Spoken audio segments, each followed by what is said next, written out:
All right, so are you ready to dive into something kind of wild? Always up for a challenge. What are we tackling today? Brain replacement. Yeah, you heard that right. Oh, jumping right into the deep end, I see. Well, you know that video going around? The head transplant one? Oh, yeah, the one that looked crazy realistic. Exactly. So it's totally fake. Really? I actually thought it might be real for a minute. Yeah, a lot of people did. It was so well done. It really got people talking, that's for sure. I mean, it even had people freaking out about the ethics and everything. Well, the idea of swapping bodies like that does raise some big questions. No kidding. But it turns out the whole thing was a publicity stunt. We're actually digging into a couple of articles from MIT Technology Review that go into all the science behind this. MIT Technology Review, those guys are usually on top of their game. Right. They're a great source for all things cutting edge, especially biotech. So what did they have to say about this head transplant video and, well, actual brain replacement? Well, first, they pointed out that this BrainBridge company everyone was freaking out about, totally made up. Yeah, that's what I figured. No way a company like that would just suddenly appear out of nowhere. Right. The video was created by Hashem Al-Ghaili. He's a filmmaker, actually known for making these super realistic sci-fi type videos. Okay, so just a creative guy pushing the boundaries a little. Yeah, but here's where it gets weird. Alex Zavaronkov. Zavaronkov. Wait a minute. The anti-aging researcher? Ding, ding, ding. That's the one. He actually helped design and fund parts of the video. Wow, that's unexpected. It's like he saw an opportunity to get people thinking about these things, even if it's through a fictional lens. Exactly. It's all about blurring those lines, right? Between what we consider science fiction and what could be possible. I mean, we've seen it time and time again. Today's wild idea is tomorrow's reality. Okay, but let's say, hypothetically, head transplants were on the table. What are we really talking about here? Well, first off, the term head transplant is a bit of a misnomer. Oh, how so? Some experts prefer to call it a body transplant. Body transplant, why's that? Because technically, you're taking a head and putting it on a new body, not the other way around. Okay, that does make more sense. But wouldn't the spinal cord be a major roadblock? The spinal cord is the biggest hurdle, absolutely. Even if the head could survive being attached to a new body, you'd still be left with a major problem. Paralysis. Complete paralysis. So, basically, a mind trapped in a new body. Not exactly the upgrade most people are hoping for. Exactly. But haven't there been attempts to do head transplants, at least on animals? Like, wasn't there a monkey or something? Yeah, you're thinking of the experiments done by Robert White back in the 1970s. Robert White. Was he a neurosurgeon or? Yeah, he was a neurosurgeon. And he actually did manage to transplant the head of one monkey onto the body of another. No way. Yeah. And what happened? Well, the monkey did regain consciousness for a bit. It did. Wow. Yeah, it was able to track movement with its eyes and even made attempts to eat. But as you can imagine. Yeah, it was still paralyzed, right? Completely. Both fascinating and kind of creepy. So it sounds like full-on head transplants are still firmly in the realm of science fiction, at least for now. For now, yes. But there are other researchers exploring alternative approaches, and their work is pushing some serious boundaries. Okay, you've got my attention, and I'm assuming this is where Jean Hebert comes in. You got it. So remind me again, what's Hebert's deal? Well, he's a biologist, and he was recently hired by ARPAH. ARPAH, that's the U.S. government agency that funds all that futuristic health tech, right? That's the one. Yeah. And they've clearly got their eye on some groundbreaking stuff because Hebert's taking a radically different approach to combating aging. He thinks that replacing the entire brain is just, well... Too much. Too much. Like ethically, scientifically. All of the above. He argues it's way too complex and it misses a crucial point. Which is? Aging isn't just about your brain getting old. It's about your entire body. Every organ, every system, it all starts to decline. Oh, that makes sense, I guess. So just swapping out your brain for a brand new one? It's like putting a Band-Aid on a broken bone. You're not really addressing the underlying issue. Yeah, I see what you mean. So what's Hebert's solution then? What's he proposing? He's focusing on specific parts of the brain hit hardest by aging. Like what? Give us the details. The neocortex, for example. The neo what now? The neocortex is the part of your brain that handles things like your senses, reasoning, language. So basically all the stuff that makes us, well, human. Pretty much. And Hebert believes that by gradually replacing the aging parts of the neocortex... Wait, hold up. Gradually replacing parts of the brain? How is that even... That's where it gets really wild. He's talking about harnessing the brain's natural plasticity. Plasticity, like the brain can just reshape itself. To a certain extent, yeah. Yeah. And there's actually some fascinating research to back this up. Like, have you ever heard of people having parts of their brain removed because of things like tumors? Yeah, but I thought that would leave them, like, severely disabled or something. Well, it depends. But there are cases where people have had significant chunks of their brain removed, especially if it's a slow-growing, benign tumor, and they've come out surprisingly normal. Normal, as in they can still function, hold conversations, remember things. Exactly. It's like their brain just rewires itself around the missing parts. That's incredible. But how does that tie into brain replacement? It shows that the brain is far more adaptable than we once thought. And Hebert thinks we can use that adaptability to our advantage by introducing new, healthy tissue. Okay, so walk me through this. How would this even work? Are we talking about, like, brain surgery on a whole new level?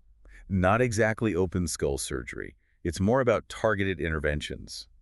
Remember how we were talking about using fetal stage cells in epilepsy treatments? Yeah, didn't we say that was like something straight out of a sci-fi horror movie? Well, it might sound like that, but it's showing real promise. They're already doing it in some experimental settings. Hold on, they're putting baby brain cells into adult brains. It's not quite as simple as that. But yeah, they're using fetal cells because they have this incredible ability to integrate with existing brain tissue. Okay, that's both amazing and kind of freaks me out at the same time. I get it. It's definitely pushing the boundaries. Yeah. But Hebert sees this as the future. He believes we can use these types of techniques to gradually replace aging parts of the brain with fresh, new cells. So you're telling me there's a chance we might be able to just swap out the parts of our brains that are starting to fail? That's the idea. And it's not just some crazy theory. He's pointing to real, tangible evidence that it might actually be possible. I don't know about you, but my brain is officially blown. We're talking about extending lifespan, potentially even changing who we are. That's the big question, isn't it? Yeah. At what point does replacing parts of your brain stop being an upgrade and start being you becoming someone new? Whoa, that's deep. Okay, we need to take a minute to process all of this. So it's not like a full brain transplant. It's more like a targeted replacement, like swapping out old parts for new ones. That's the gist of it, and there's actually some intriguing research to support this idea. For one, there are cases of people with benign brain tumors who've had large portions of their brains removed. Wait, really? Yep. They just took out chunks of their brain and they were fine? Well, fine is relative, of course, but these cases demonstrate the incredible plasticity of the brain, its ability to adapt and rewire itself, even after significant damage. That's wild. So that's one piece of the puzzle. What's the other research Hebert is drawing on? The second piece focuses on the potential of using fetal stage cells. Yeah. Studies show that these cells can actually survive and function when transplanted into adult brains. Hold on, are we talking about putting baby brain cells into adult brains? It sounds more radical than it is in reality. This approach is already being explored in experimental treatments for epilepsy with promising results. Wow, okay, so there's actual science underpinning all of this, but I have to imagine that transplanting brain tissue, especially from fetuses, comes with a whole truckload of ethical questions. You're absolutely right. That's one of the biggest points of contention surrounding Hebert's work. He's even suggested that human fetuses could be a potential source for these life-extending parts, as he calls them. Yeah, I can see why that would set off alarm bells for a lot of people. It's a complex issue with no easy answers. There are huge ethical and moral implications to consider. Right, and even if we could somehow navigate those choppy ethical waters, how would this even work practically? Would doctors be cracking open skulls and inserting new brain tissue on the regular? It's not quite like that Hebert's vision hinges on the brain's remarkable ability to integrate new tissue. Yeah. Remember those epilepsy treatments we talked about? Yeah. They involve injecting fetal cells into specific areas of the brain, so it's not open skull surgery, but a much more targeted approach. Okay, so more like a super precise injection. Yeah.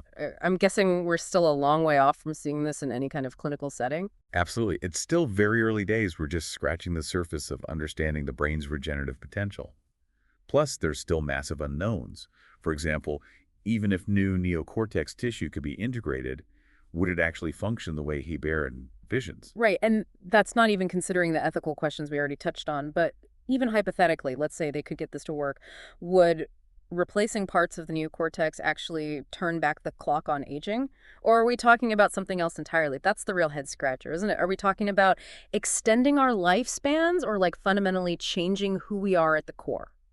Now we're getting to the heart of it. That's the million-dollar question. Frankly, we just don't have a definitive answer yet. Yeah, it's pretty mind-boggling when you think about it. Hebert seems to believe that this gradual replacement could hold the key to combating age-related decline. But it does raise this other huge question. At what point does replacing parts of your brain, especially the neocortex, start to change your core identity? Like, are you still you at that point? Right. It's like that ship of Theseus thing, right? If you Okay. gradually replace every single part of a ship, is it still fundamentally the same ship? And we're talking about the human brain here. It's kind of freaky. Exactly. It really challenges our whole understanding of self, doesn't it? Like, what does it even mean to have a continuous consciousness? I mean, if our memories, our personality traits, even our little quirks, those are all tied to the physical matter of our neocortex, what happens when those get swapped out? It's both fascinating and kind of terrifying to think about, you know? Like, we could be on the verge of these incredible breakthroughs in life extension, but at what cost? Are we going to lose ourselves in the process? That's exactly why we need to be having these conversations. Right now, it's crucial. We've got to grapple with these ethical and philosophical questions now before this technology becomes a reality. Well said. So much to process. Yeah. Anyone listening to this right now, your brains are probably working overtime, and trust me, so are ours. So before we wrap this up, is there one key takeaway you hope listeners walk away with from this deep dive? I think the big one is this. Even though this whole idea of brain replacement sounds like something straight out of science fiction, the research behind it is grounded in actual science, and it's advancing. That said, we are still in the very, very early stages here. There are still so many scientific and ethical questions that need answers. So no brain transplants in the mail anytime soon, just to be clear. Not just yet. Yeah. But I think this is a good reminder that the future of science, it often sounds way stranger than fiction right now. Yeah. It's up to all of us to stay informed, ask the tough questions, and really think critically about what kind of future we want. Couldn't agree more. Well, a huge thank you for walking us through this incredibly mind-bending topic. My pleasure. Always happy to dive into these big questions. And to our listeners out there, thanks for joining us on another deep dive. Keep those brains buzzing, and we'll catch you next time.